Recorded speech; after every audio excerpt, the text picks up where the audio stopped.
Biden, world turning the tide after backslide on democracy.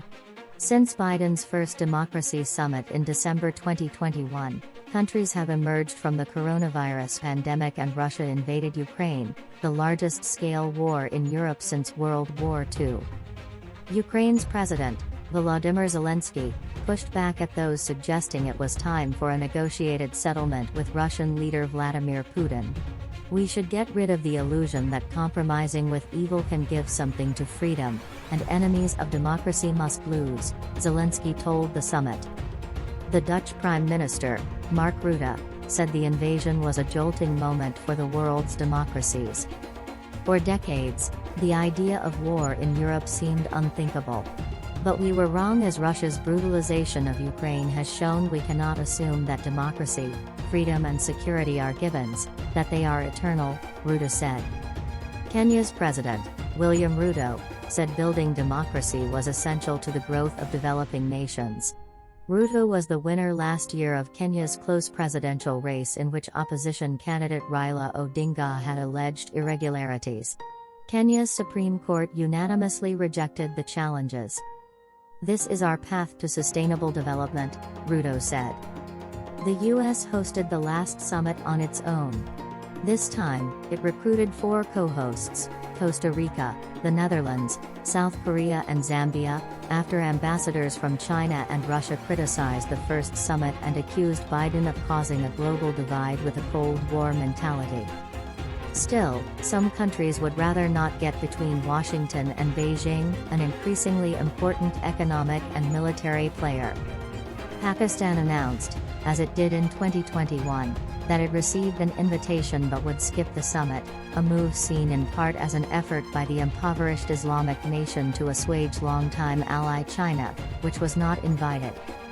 The Biden administration has also expanded its invitation list. Bosnia-Herzegovina, Gambia, Honduras, Ivory Coast, Liechtenstein, Mauritania, Mozambique and Tanzania were invited this year after being left off the list in 2021. The first day of the summit was convened in a virtual format and will be followed on Thursday by hybrid gatherings in each of the host countries. Costa Rica will focus on the role of youth in democratic systems. The Dutch are taking on media freedom. South Korea is looking at corruption. Zambia is centering on free and fair elections.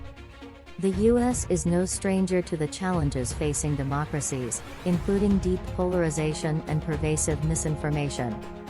Lies spread about the 2020 presidential election by then-President Donald Trump and his supporters have convinced a majority of Republicans that Biden was not legitimately elected, normalized harassment and death threats against election officials, and been used to justify efforts in Republican-controlled legislatures to adopt new voting restrictions.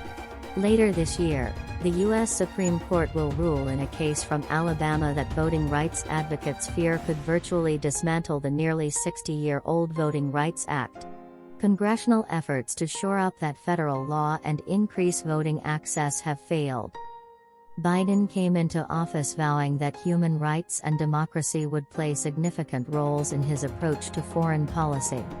But he's faced criticism from some human rights activists for being too soft on Saudi Arabia and Egypt over their human rights records. The administration sees both nations as important partners in bringing stability to the Middle East. More recently, Biden administration officials have been at odds with close ally Israel as Prime Minister Benjamin Netanyahu tries to push forward a far-reaching judicial overhaul that the U.S. worries will diminish Israel's democracy.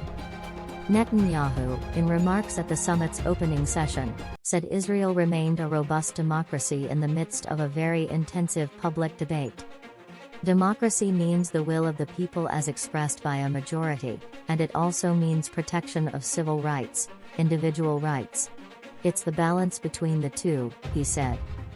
Following his appearance at the plenary session of the summit, Biden will host President Alberto Fernandez of Argentina, a summit participant, for talks. That's today's latest news. Don't forget to subscribe, like, and comment so that this channel can continue to exist. Thank you for listening to the end, and I hope it's useful.